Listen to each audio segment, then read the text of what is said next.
3. The great green jungle was usually peaceful at night. Fireflies danced over the grass, frogs croaked softly near the pond, and a cool breeze rustled through the tall trees. But one night, something changed.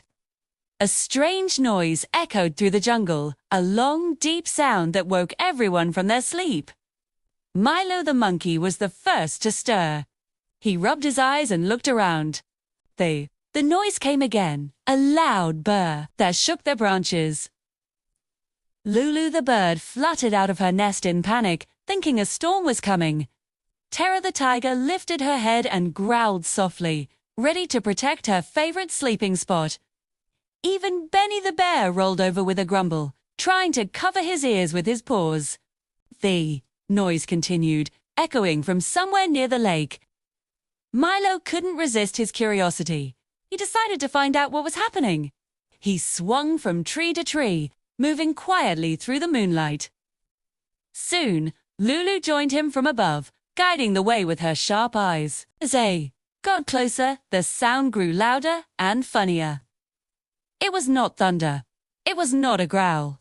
It sounded like someone snoring. Hidden behind the tall reeds near the lake, they found the source, Ello the Elephant.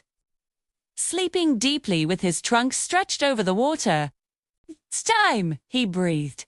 His trunk made a bubbling noise that echoed through the jungle like a trumpet. Every animal had been hearing his snores.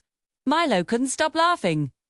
Lulu tried to stay serious, but even she chirped with amusement.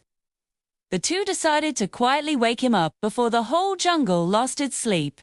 But before they could, Benny the bear arrived, yawning and half asleep.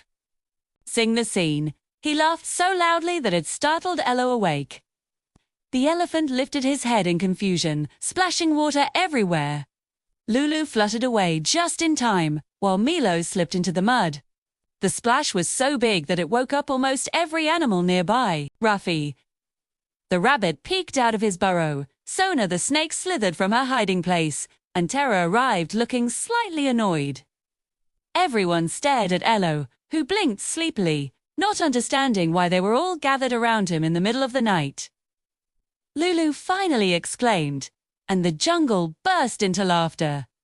Ello looked embarrassed at first, but then he smiled. He promised to find a quieter spot to sleep, maybe deeper in the forest, far from the lake where his snoring couldn't echo. The next night, true to his word, Ello moved his sleeping place.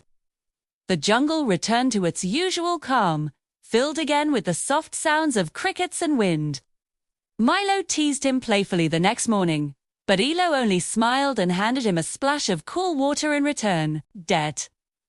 Night taught the jungle something simple. Even the loudest noise can bring laughter when friends understand, instead of complaining.